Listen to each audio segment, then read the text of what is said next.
Hello and welcome everybody, this is Roland Hartmann from graphicinmotion.com and I'm back with another Stardust tutorial for Superluminal.tv. In this tutorial we will create this really awesome animation of this 3D character, and you see he's performing some breakdance moves, and it is actually an OBJ sequence here that we will use. Of course we will use Stardust to create this, and we will create some particles, we will apply some physics to them, and then I will show you how to set up some of these materials and how to create the volumetric light. So we have a lot to cover. Let's jump right into After Effects and let's get started.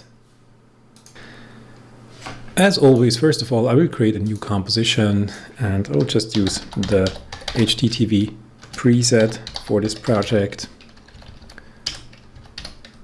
Make it 10 seconds long. Let's create a new solid and name it Stardust, and I will apply the Stardust effect. The first step is to import our OBJ sequence, and therefore I don't need this emitter and this particle node, so I will just delete them and I will create a new model node. Make sure the source is set to file, which is actually the default, and then open up the file properties and click on this all here. This way you can browse your hard drive and you can load your OBJ. So this works exactly the same for an OBJ and also for an OBJ sequence. In a sequence you just select the first object or the first file in your sequence and click OK. And now you see immediately that my OBJ is already here. It doesn't move yet, and this is because I have to activate this load sequence here. So just click this checkbox and then you see now my animation is here. Cool. Maybe you wonder why we only have a silhouette in the scene. This is because I have no light in the scene, so we'll just add a quick light here, and I will just use a parallel light for now. Make the intensity 100 and the radius bigger. Okay. And now you can see that this is actually a 3D mesh, and it is actually a low polygon mesh. Now in the model properties I will just scale this up a little bit, so 300, and now I will position it properly. So let me move to the end of this animation. I want it to be in the middle of my composition here, so let's say maybe something like 75, and then I also shift it on X, maybe minus 65. Looks quite nice. Let's see how the animation looks. Yeah, that's fine. Okay. Now I want to add my floor, and I will make my floor again with a model node, and this time we will use a primitive, so we'll change the model source to primitive, and I will use a cylinder here. Let's increase the size on X to something like 750, and let's change the size on Y to 20, and this creates this disk now. So to align these properly, we will change into our front view for a moment. And inside my model properties now, I can just move it down so that it aligns nicely with his feet.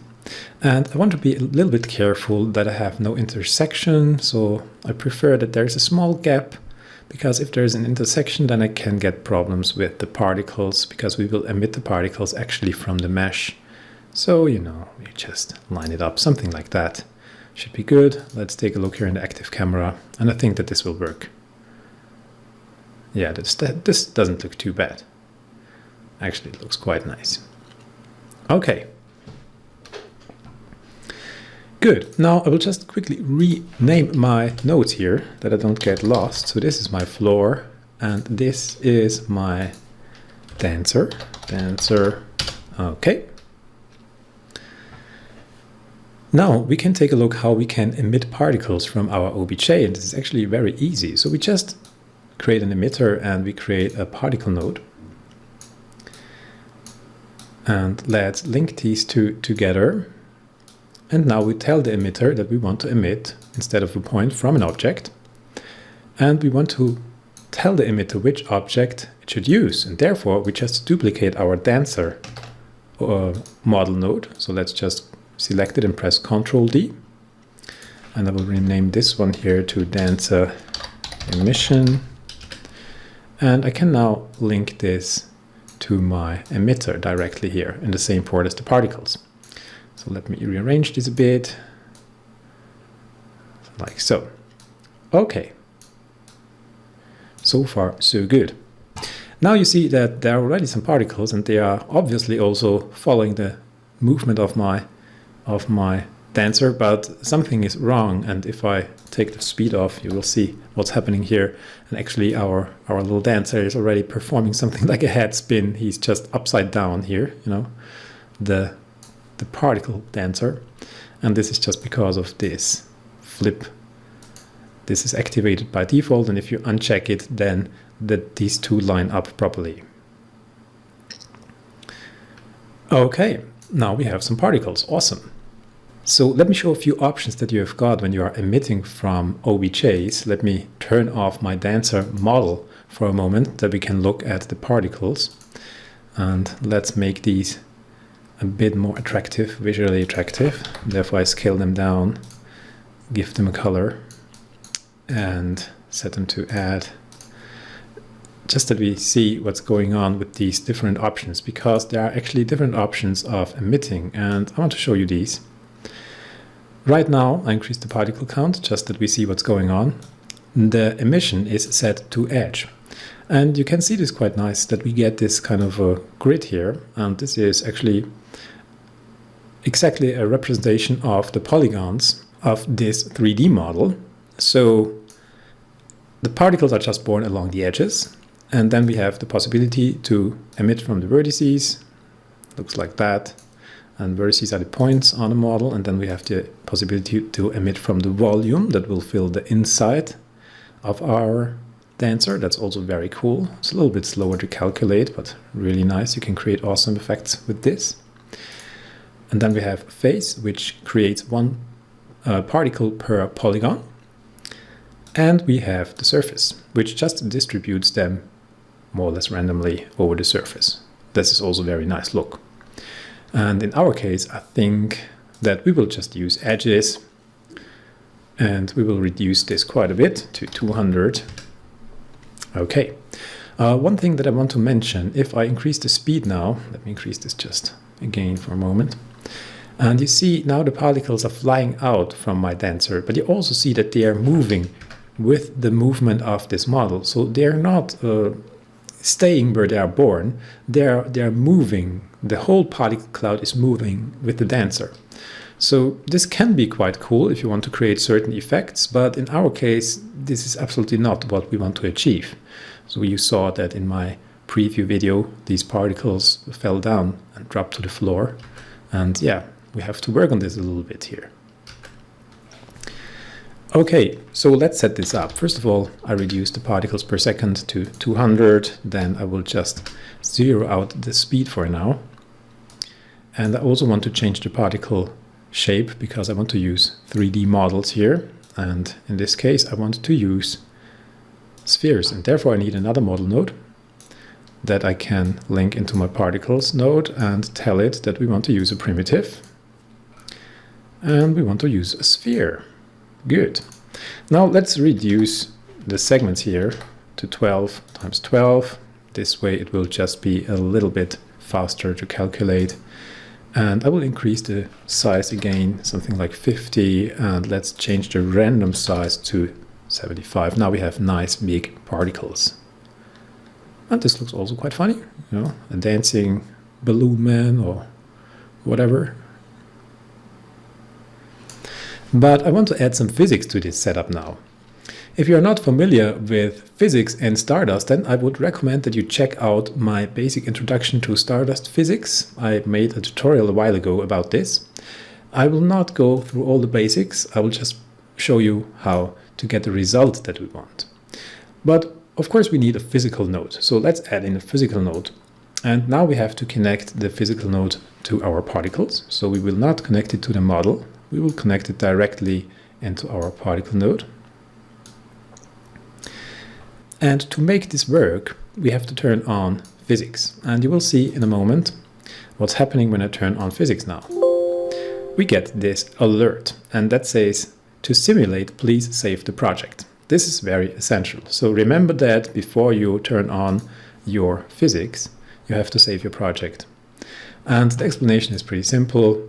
Stardust needs a path on your hard drive to save a cache.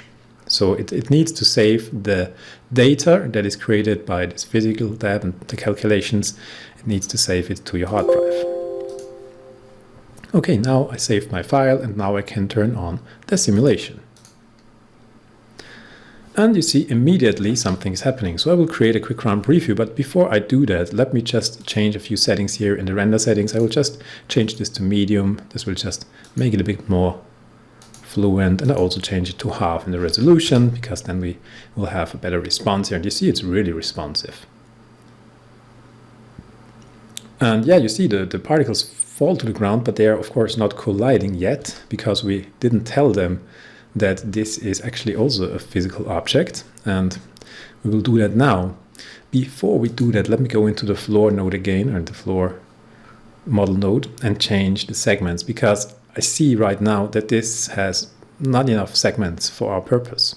So I will add the segments, or increase the segments on X to 128, but I don't need many on Y, so I will just put in 3 here. Could also use 1 probably, but 3 should be enough. Now it's a nice disk.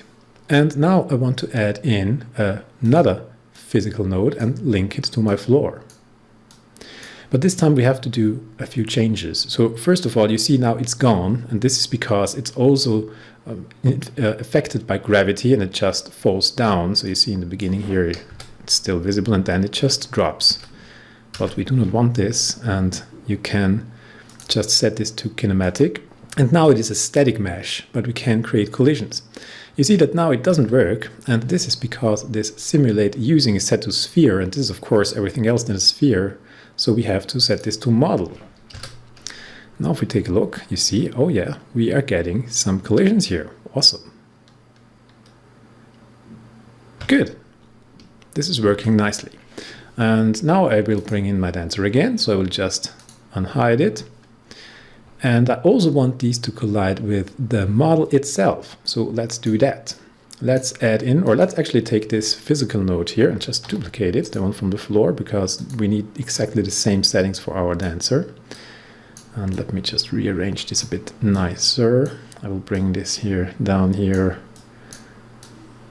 bring the floor up here, that it's not a total mess here. Okay. And now let's take a look whether this worked, whether we have a few more collisions now. And if you take a close look, yeah, we're getting some collisions from our dancer. That's good. Okay. So I want to change 2 more things before I calculate my final, cache here. I want to change the size over life of the particles. So let's go into my particle node and change over life size. I will use a simple preset here. We have this fade in out Bezier and apply it. This way they will just grow and then fall to the floor, and then they will fade off again. It's nice. And I also want them to spread out a little bit. So I will go to the emitter and set a certain value of speed, maybe 100, and maybe with a speed variation of 25. Let's take a look how this looks like.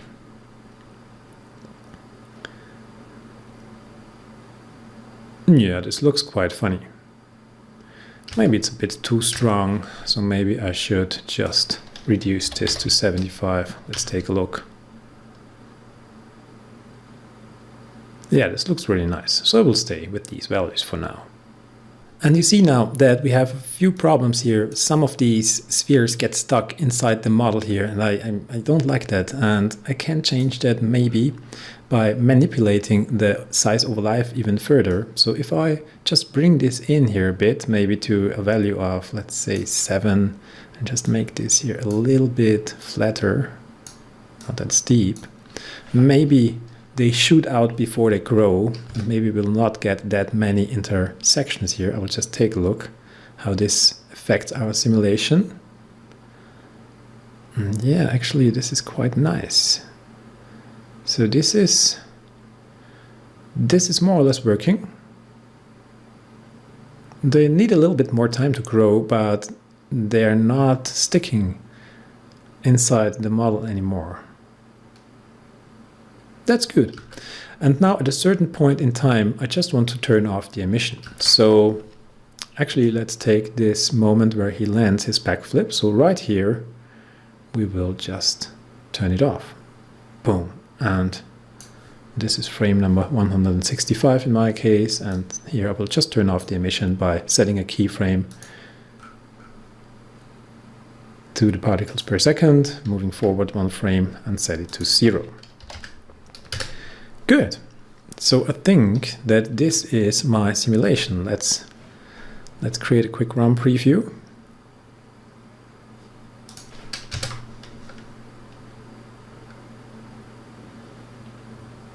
Yeah, this looks cool. That's fine. And you see they're nicely colliding with his body. And then they just fall to the ground and fade out. Cool. Now to simulate the final animation, I will increase the quality of the simulation a little bit. So I actually maybe will go to very high. I think it's not necessary to go to extreme. And let's take a look here. I will just cache in out and see what this does.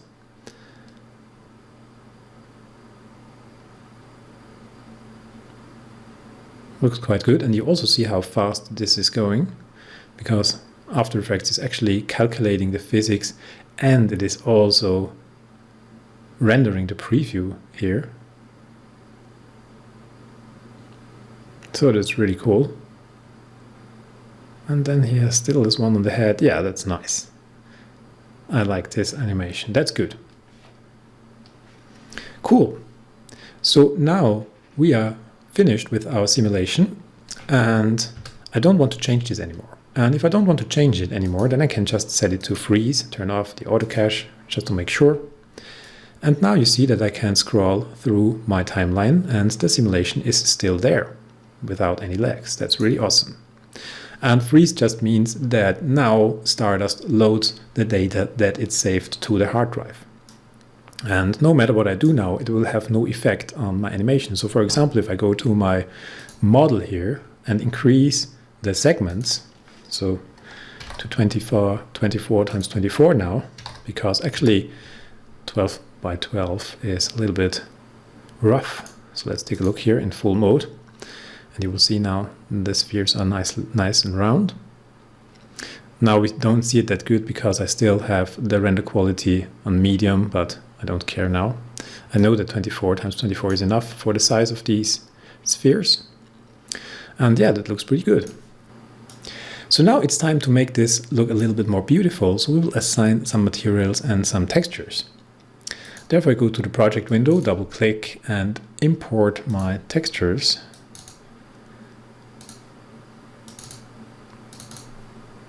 Just a few simple black and white textures. And by the way, if you want to follow along this tutorial, you can download the whole project, this final project of this tutorial with all the assets included on the superluminal.tv website. Now I will create a new folder and just put my textures in there so that it's at least a little bit organized here. Okay. And now let's create some materials. So first of all, we will add a material node and we will start with our, let's start with our floor. And for the floor, I want to use a preset. There are actually also material presets. So let's go to the preset browser and click here. And inside the 3D library, there are also some materials included. By the way, if you don't have the library, you can download it here, but it only works with a full version of Stardust. So this is not included in the trial version. And I will use this concrete texture here and just add it to my scene. And this will add a cube here that we don't need. So let's just delete this. But let's take this concrete material node and bring it over to my floor. Okay, and now the texture is applied. That's good. And now I will add a material to my model, to my sphere here. And right now the color changes, and this is because my diffuse is set to color from particle 100. If I set this to 0, then the color from the particles will not influence the color of my material here. Now let's create some textures, or let's apply some textures. So let's say we want to use these squares here. I will just use the squares and drag it on the icon to create a new composition. You see this is just a square filled with small rectangles. And I have to change the resolution here, the size of this composition, because if I use it as a 1-to-1 ratio, then it will be distorted if I project this on a sphere. So spheres should have a ratio of 2-to-1, and that's why I just divide the height by 2. Now I have a nice 2-to-1 ratio, and I will just increase the scale on Y, that we get rid of these small edges there. And now we will bring this into our original composition and just hide it.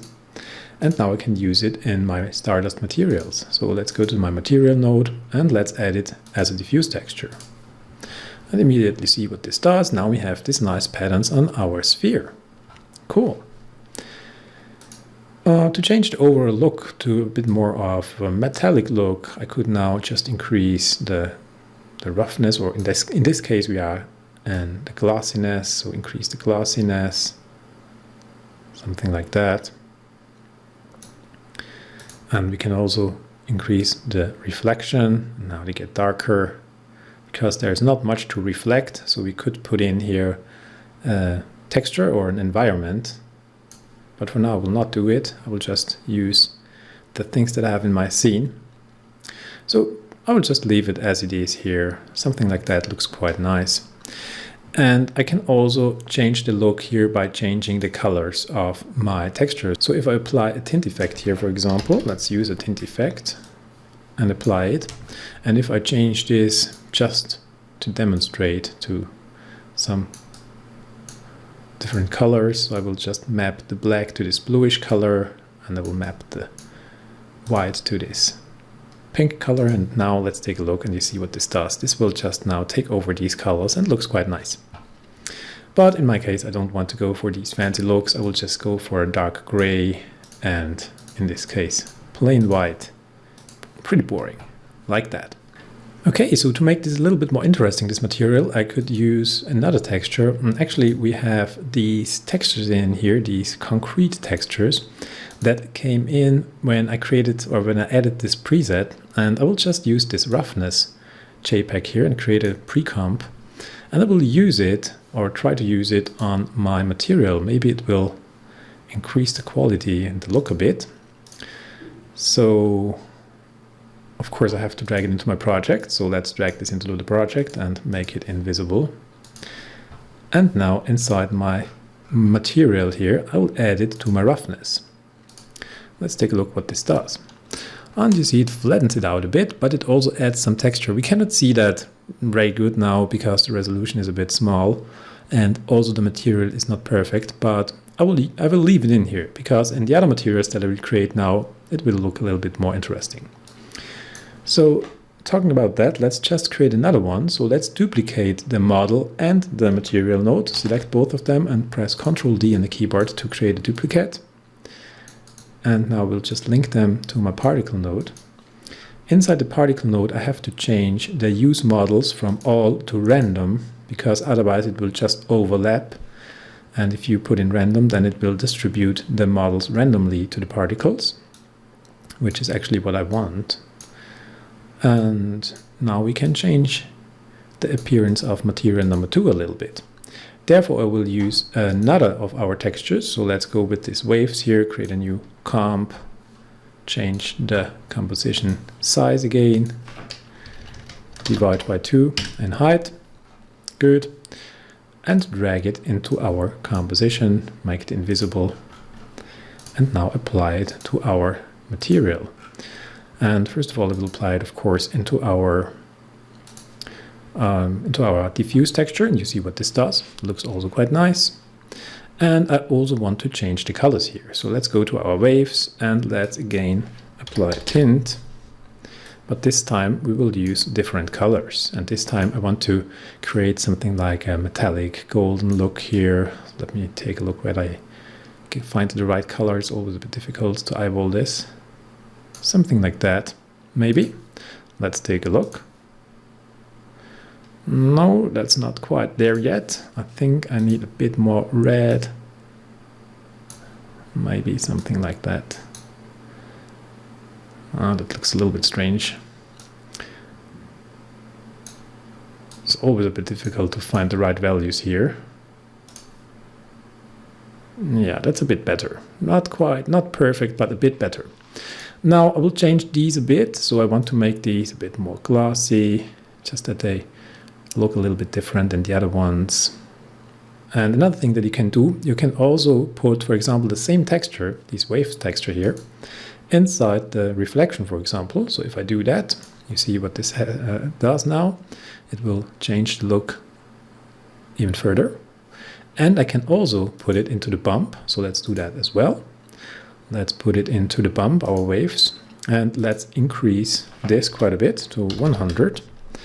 And now everything turns black, and this is because we have the wrong setting here. So you have this normal and bump, and the normal maps are these kind of maps. I will just show you this.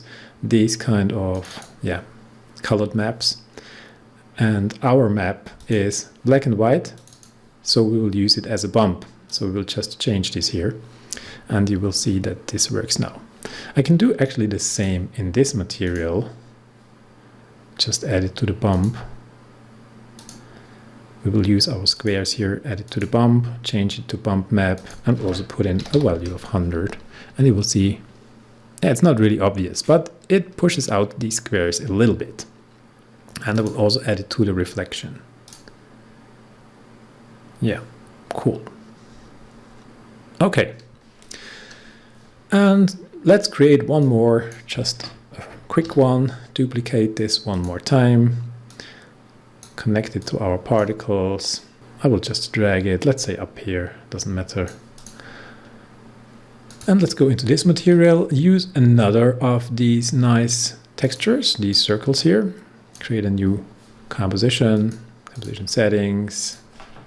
You're already familiar how this works. Divide by 2. Okay. And drag it in here, make it invisible, and apply it inside these material drop downs here. First of all, inside the diffuse, inside the reflection, and also inside the bump.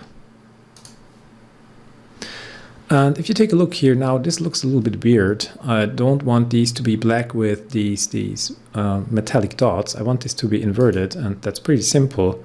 I can just use either an invert, but actually I want to use a tint because then I have a bit more control. Just swap the colors and you see what this does. And I can just, instead of a plain white, I will use a grayish color here. Something like that. Let's take a look. Now they look a little bit different at least. Okay, good. Now we have some different materials and you can keep playing here, changing the settings, maybe make these again a bit more metallic, less reflective, whatever you want. You could also add an environment and yeah, play around here even longer.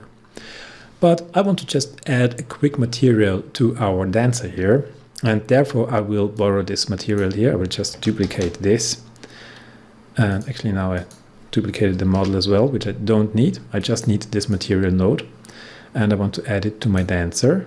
So let's get rid of the material that was imported with the OBJ. And this actually was imported because I already applied a material when I created this in Cinema 4D.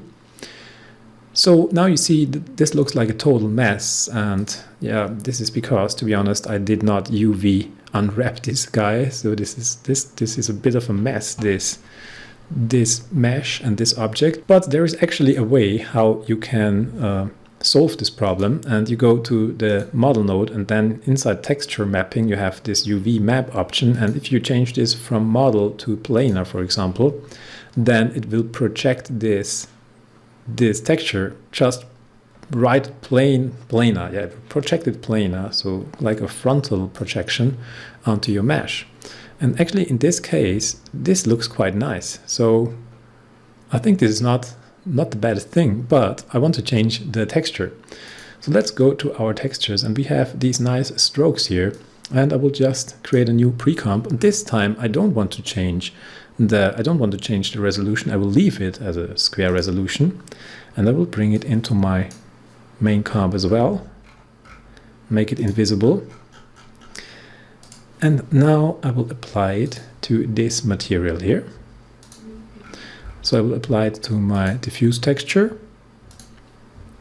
and you will see what this does in a moment. And yeah, it looks quite funny, but it doesn't look how I like it. I will just invert these strokes now. So let's bring in a tint effect. And actually, let's borrow also the colors here from these waves here. So I will just copy this over, copy this effect, and just paste it here. And now just swap the colors. And this way, we will now have this result. And I like this way better. So this is a pretty cool result. One small problem, we still have the waves inside the reflection, obviously. So let's change this like so. And we also have them in the bump. And we will change this also to the strokes. And you see that this looks really cool now.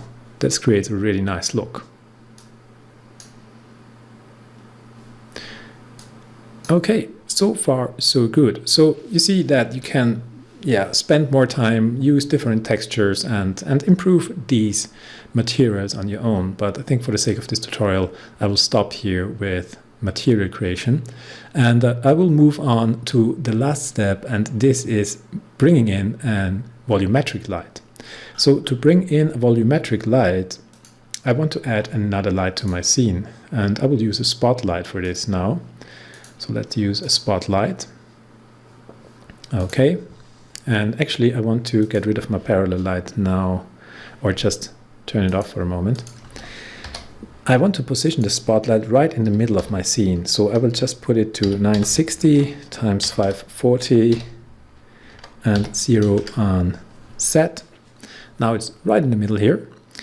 And of course our spotlight has a point of interest, and I want this point of interest to be right in the middle of my composition or my scene. So I will create a new null object, make it 3D, and use this position to catch my point of interest. So I will just alt-click the stopwatch and pick whip it to my position. This way it won't move anymore. And now I can position my light here properly.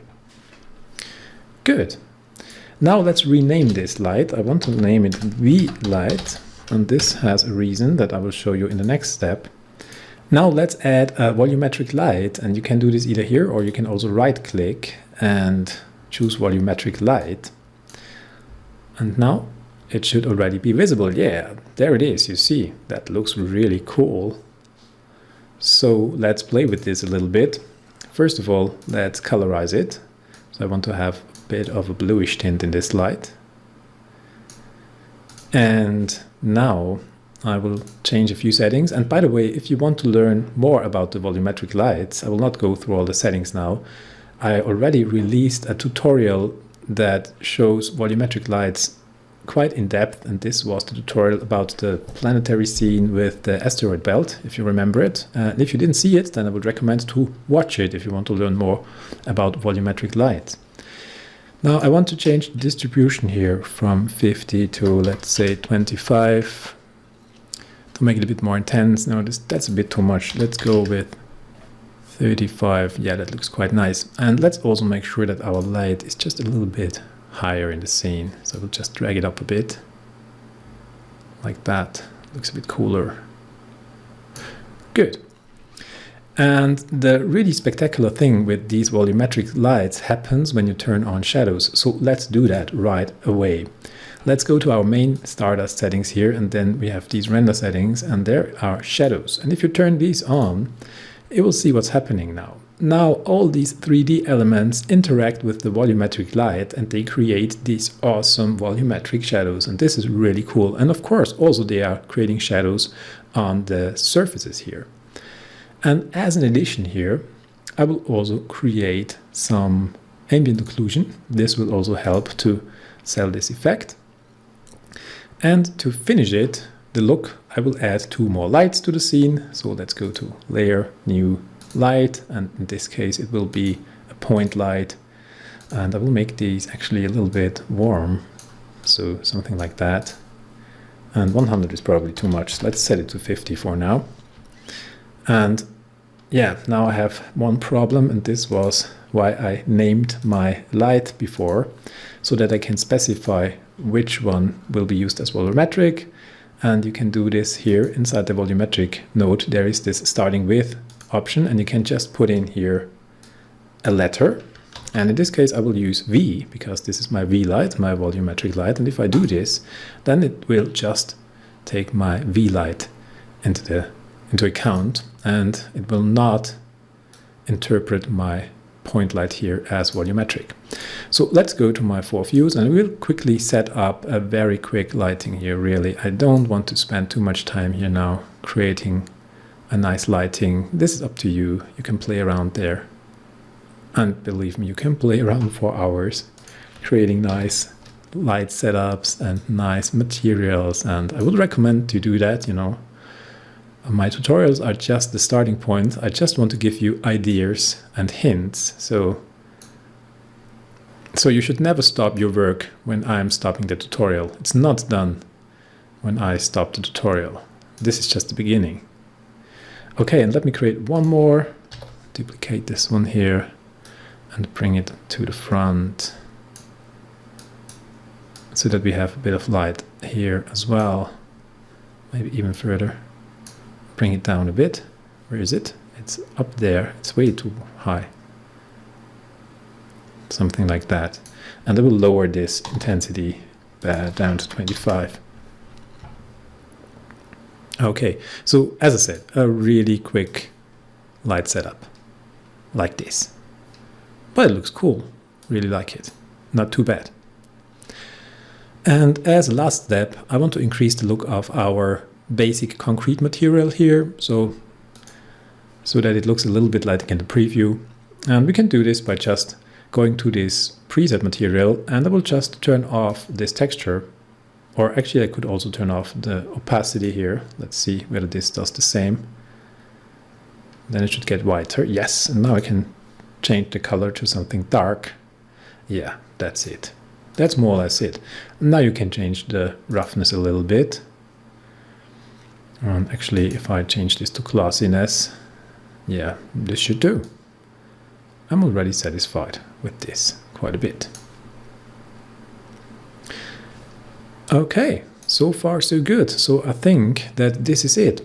Now, of course, before you render, don't forget to turn up the quality, because I turned it down to medium. And if you now turn it to high or very high, if you take a look here now, at these shadows here, take a look. Now they are smooth and they are looking really good, and that's totally awesome.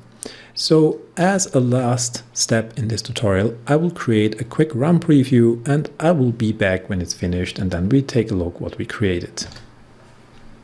Okay, so the RAM preview is finished, and I think that the outcome is really awesome. If you take a look here, it's awesome, and in the end he's catching one with his neck. That's really funny. So I really like it. I just wanted to tell you 2 more things that I realized. First of all, I forgot one thing. I should have given these particles a random rotation, because now you see when they are born, they're all born in the same orientation, in the same rotation. And I should have changed this before calculating the cache, the physics cache. And this is pretty easy. You just go to the particle node, and inside the particle node you can then just apply a random rotation to your particles.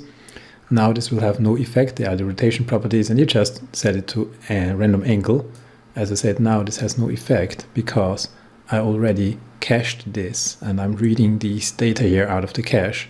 But if you do that before you cache yours, then you will have a random rotation that will look a little bit more natural. And the other thing, and now of course my preview is gone because I changed this angle here. Okay, I don't care.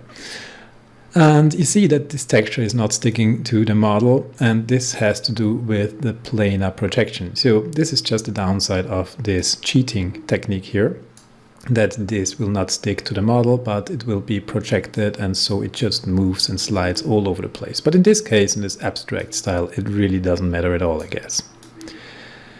Okay, so this is it with this tutorial. I really hope that you learned something, that you got inspired, and that you will be able to create awesome things using these techniques that I showed you today. And if you want to have this project, you can download it from the superluminal.tv website. Okay, so thank you very much for watching, and I really hope to see you soon. Goodbye.